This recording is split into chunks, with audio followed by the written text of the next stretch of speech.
Audio on demand from Vision Christian Media. Foundations. There was a time actually when he looked at the sin of the world and he said, I can't take it, I can't stand it. And he sent the flood of Noah. It devastated him. So then he made a promise, I'm never, ever, ever going to flood the world again. Foundations. Understanding the Jewish foundations of our Christian faith. With Robbo Robinson and Mandy Warby. On today's program, we're going to open the parable of the Prodigal Son and look at it from an Eastern perspective rather than a Western perspective and see if it looks a little bit different. Yeah, I think the Prodigal Son is the favourite parable of all Christians because we see ourselves as this sinful reprobate son who comes home with his tail between his legs and is welcomed with open arms. But we actually don't really take a look at what it cost the father. Because he, for all intents and purposes, within this particular context, the father doesn't seem to suffer too much other than he just misses his boy and gets excited when he sees him again. But it's actually a very different picture when you look at it from a Middle Eastern Hebrew mindset. Okay, now, we won't have time to read the entire Prodigal Son story, but the point we're going to be talking about is how, Luke 15, 17 to 24, the son, he comes to his senses, I'm going to go back, and then you see the father is rejoicing as he welcomes him home. Are you a Star Trek fan? No. You're not? Join the club. I can't say I get all excited that much about Star Trek, but one of the characters who's most notable from the Star Trek series is Mr. Spock. Mm-hmm. Okay, Mr. Spock, the Vulcan, he's been a huge favourite for years, and he is infamous for being emotionless. He thinks that emotions are a complete waste of time and that really if you're not governed by your emotions, you can just be analytical and critical and make logical decisions all the time. Yep. The problem with Mr. Spock is that he doesn't experience love or compassion or empathy either. So, unfortunately, that actual ideology has been quite pervasive throughout the centuries. You'll have heard of you've heard of Mr. Spock, but you've heard of Aristotle as well. Mm-hmm. Well, Aristotle, he actually considered that God he called him the prime mover who was himself unmoved. And that he in his mind, and this was we're looking the Greco-Roman influence and philosophy, is that any God who has any kind of human emotion, makes him not God. He has to be above that. He couldn't possibly succumb to human emotion. Yeah. What Aristotle didn't realise is that we are actually created in the image and likeness of God, and therefore that is why we have these emotions. But because God, when we look at the God of the Old Covenant, a lot of people say he is just an angry, nasty God. But because he feels so extreme, that anger at sin and the brutality that the human race is capable of, because he can feel that so extreme, it means he also feels love extremely. And there's a guy by the name of Ken Bailey, and he did some research on the parables, and particularly from a distinctly Middle Eastern mindset. And he actually travelled through the Middle East and had a lot of conversations with people living in the Middle East. He asked one question, and he asked it hundreds and hundreds of times. The question was, have you ever known a son to come to his father and demand his inheritance? And every time the answer was the same, that it would be unthinkable, completely unthinkable, and that it would be an outrage and a gross insult to the father and the family. And then it would effectively be like the boy saying, I wish you were dead. Isn't that the way that it's... That is exactly. And he told the story of this, a pastor whose parishioner, in the Middle East, parishioner came to him, and this guy was absolutely devastated. He said, my son wants me to die. And he said, explain, I don't know what you mean. He said, he asked me about when he'd get his inheritance. That was literally saying, I want you to die so I can get my hands on the money. Within 3 months, that man was dead. Wow. He was so gutted and so overcome that his own son would actually wish him dead just so he could get hold of money that had actually killed him. And his wife cried after that and actually said he died the night the son asked for the inheritance. That's what a grievous offence it is. Wow. So put that back, that mindset, into the parable of the prodigal son.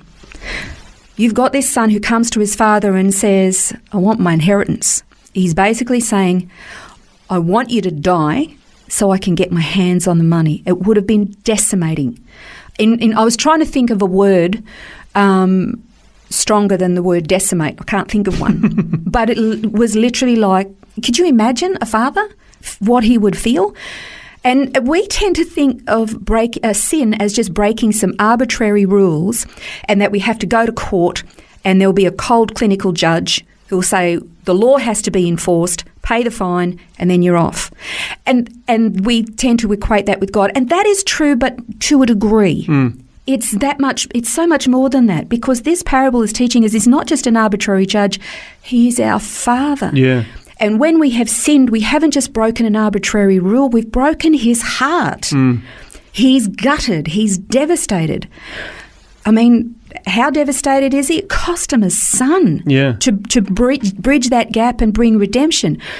And so you've got this anger in tension with the extreme love that he feels.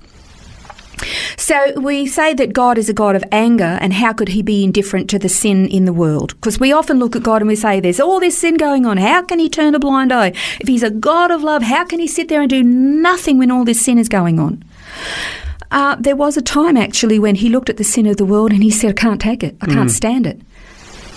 And he sent the flood of Noah.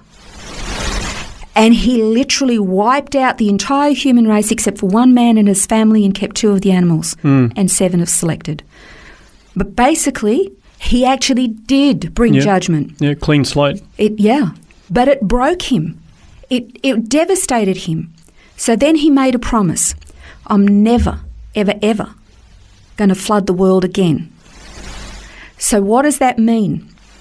It actually means that the God who we tend to think of as cold and clinical and emotionless, who's only harsh and judgmental and this got a big stick, obey my rules, this big cosmic policeman in the sky who just wants to obey my rules or else. This is a God who feels deeply, emotionally, with great passion, and in extremes, far more extreme than we could feel. But rather than bring judgment to bear upon the entire human race, who deserve it, I might add. I mean, look at the world. I mean, really. What he's decided to do is actually live in a state of grief himself, rather than destroy the creation he loves so much, like the Father, like the prodigal son, extending mercy and grace and forgiveness every single solitary day in the face of all the filth and the corruption and the brutality every single day, in this hope, in this passionate love, that it's going to inspire a reprobate, sinful, hateful creation will turn and repent and come back to him. Come to their senses. And come back.